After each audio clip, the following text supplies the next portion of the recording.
Well, you're on a naughty list! So it's about that time of year again, when all the good boys and girls gather around a tree and wait patiently for a big fat man in red to come along. And for the naughty boys to open up their stockings, to find all that big fat man has left them, is a single copy of Mystic Mine.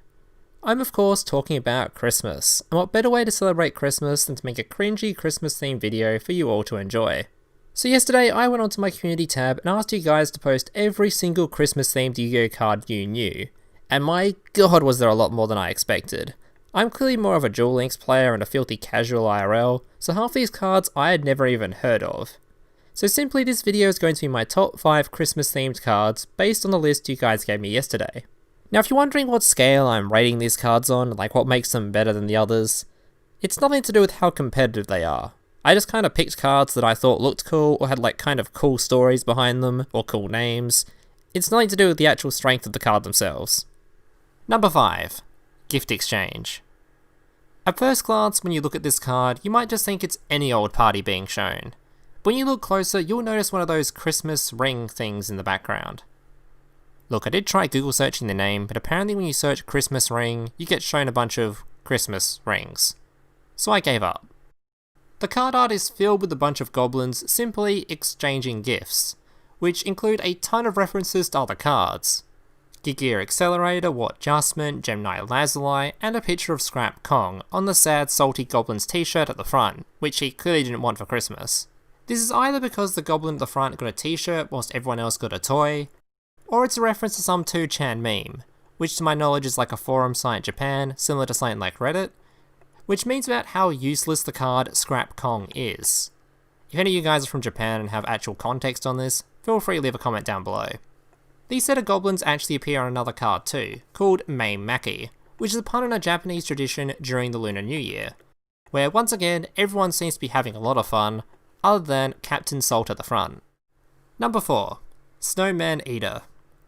This guy on his own isn't all that interesting. He's just a rather sinister looking snowman with an adorable red hat, which would probably give you a rough time in the bedroom. Now the reason this guy's on my top 5 list is because he is actually used in a series of cards. Snowman Creator is essentially giving us a backstory on the creation of Snowman Eater, in some weird kind of mass-producing snowman factory.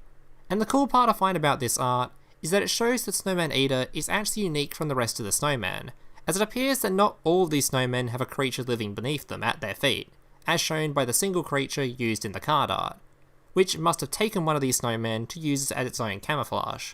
Then we have Snowman Effect, which to me looks like the end of our snowman, as he gets caught up in a giant snowball as it rolls down a giant hill, growing bigger and bigger as it travels, and of course being separated from his evil accomplice in the process, who is shown to the right of the ball, safe, but no longer hidden by the camouflage of a snowman.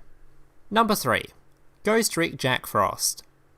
Now this guy is obviously based around the fictional character Jack Frost, which for those of you who have been living under a rock, is a dude made up of snow, ice, and a bunch of other cold stuff, who generally looks a bit like a walking, living, talking snowman, which generally likes to appear around Christmas time to cause a bit of mischief. The character has been depicted in several different movies and even video games, such as the Santa Claus 3 or even RuneScape, but most notably is the 1997 horror movie Jack Frost, which apparently this art was modelled off of, although I personally don't really see the correlation other than them both being a snowman. But hey, don't hate the messenger, blame the wiki he used to get his information from. Whilst we're on the subject of Ghost Ricks, I just wanted to give a quick shout out to Ghost Rick YUGIOH for having one of the most adorable artworks that could be taken as Christmas related. But apparently she's based off a spirit who appears in snowy regions in Japan's folklore, and doesn't necessarily have anything to do with Christmas. But I see a snowflake, I see adorable art, I put in the video. Number 2. Token Bomb. This card art once again, just like Gift Exchange, showcases a bunch of goblins celebrating Christmas. It might even be the same goblins, this time just the adults, as they do bear a lot of similar features. But this time they are having a feast, and rather than it just being a shitty Christmas ring, they have a whole Christmas tree in the background. This card was released in Japan on December 23rd, 2012, in celebration of the upcoming Christmas, and its name is a pun on the German Christmas song O Tannenbaum, the English equivalent of O Christmas Tree, and the word token. Now the reason I find this card so cool is because it's another one of those cards that gets its own little series, all of which showcase these goblins in different celebrations. These guys not only feature on Token Bomb, but they also feature on Token Sunday, Token Feastival, and Token Thanksgiving. I feel like they just ran out of puns for that last one. Now there is one other thing all these cards have in common, and that is these goblins have some strange obsession with sheep tokens, the creatures featured on cards like Scapegoat or Stray Lambs. They eat these creatures, they juggle these creatures, they use them for their decorations. They literally have a giant picture of one on display in the background of their town.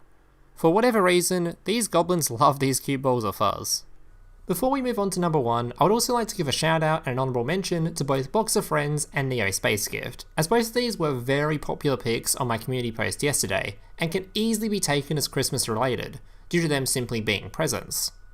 But as neither of the cards showed anything actually Christmas related, these presents could be taken as just presents from any occasion, so I thought it was kinda cheating to use them, so I decided not to include them on the list. But they were definitely strong candidates.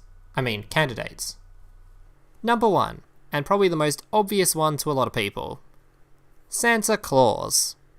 You know, like Santa Claus. I feel like the only people I'm explaining this pun to are Invoked players whose IQ is less than the maximum hand size. Now outside of the name, this card is filled with a ton of references. The mistletoe leaves on the shoulders, the red and green body, the reindeer antlers, the star on his chest, the sack he's carrying, the ball in between his legs. This card is filled with them, but he also has a couple of other references you might not have noticed. His attack is 1200 and his defense is 2500. By simply taking away the zeros, you are left with 12 and 25, which is obviously the month and the day of Christmas. His effect is a kaiju or lava golem style effect of it contribute your opponent's monsters to special summon itself to their board, but with the downside of during the end phase, your opponent gets to draw a card. So you're essentially giving your opponent a gift during each of the end phases. Alright peeps, that's it for my list. Let me know if I missed anything with these cards, and also let me know your favourite Christmas cards in the comments down below. And whilst you're down there, please consider hitting the like button and subscribing to the channel. Thank you guys for watching, and I wish you all a very Merry Christmas. Laters. Hey, big brother, can I watch SpongeBob? Shut up, Mokuba. I'm busy flagging YouTube videos to compensate for the fact that I have an extremely small penis. Oh.